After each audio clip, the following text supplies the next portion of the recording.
Good morning, everyone.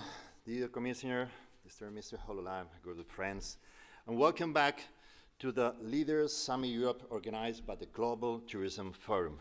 First of all, I would like to congratulate and thank Mr. Bullet Badji and the Global Tourism Forum for once again organizing this meeting in the capital of Europe, Brussels. It is a great pleasure for me to chair this event together with my very good friend Ismail Ertug. We have been here together for several years. It looks to be far away, but just too long. And I'm fully convinced of the importance of this type of meetings to continue developing together a very important sector for our economy as a society, as tourism is. Dear friends, tourism requires social connections. This sector probably more than other, needs to connect people and make it work. It requires interconnections between these connections and make markets in order to find new opportunities. However, connections are needed not only when talking about business itself, but also within the sectors and its value chain. Therefore, we need all of us who are part of this sector, whatever this position, to be in permanent contact. Build a network of high-level professionals, like it is, who share experiences and ideas and design or rethink together the future of tourism. In short, build a global network which puts people from all over the world in contact. Tourism is international and requires the qualification of all continents and countries. This idea of our interconnection between professionals, both from the private and the public sector, is what the Global Tourism Forum has been developing successfully for years, and this is a very, very important job. For this reason, I am fully convinced that today's conference will be a very useful and interesting space for all of us to address the challenges that the industry faces, which are not few nowadays. I must say, every single day we have another threat in front of us. As you very well know, we come from one of the most complicated situations in the history of tourism, a pandemic that completely paralyzed traveling.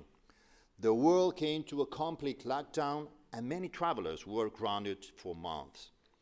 Luckily, we have seen how the sector has recovered significantly during this summer, and we are recovering the figures of last 2019, which has very good news.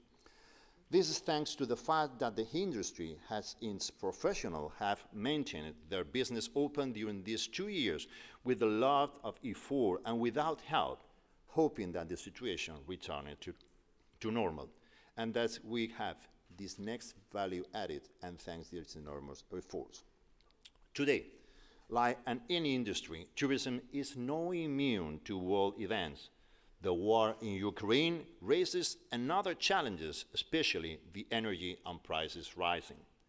More expensive electricity for hotels, accommodations, and restaurants, and less accessible flight tickets, among others, result in a more expensive destination and travel.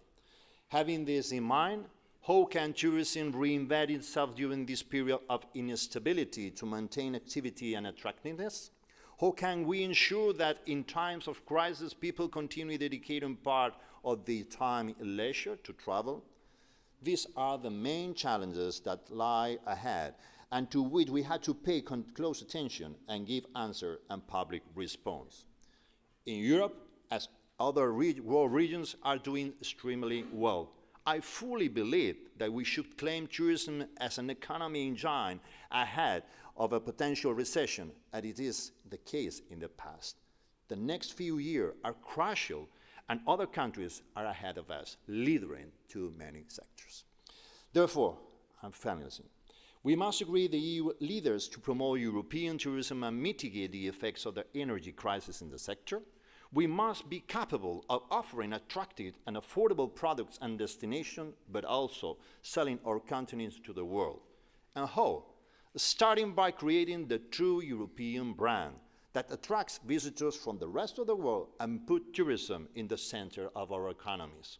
Tourism can once again play the fundamental role, and the European Union cannot lose this opportunity. Dear friends, By bringing together European leaders, stakeholders, and high-level industry representatives in the same room that we are now, we create a friendly environment for the exchange of ideas. We need the public and private sector to understand each other and hand by hand to go in times of difficulty together. When the public sphere is disconnected from the reality and disregards the industry, things cannot work properly. In times of economic and social instability, we, leaders, have an additional responsibility on how we are doing together. Let us not miss the opportunity to respond jointly and unitedly to the challenges by working together with the sector and its professionals, hand by hand, public and private sector. Thank you so much.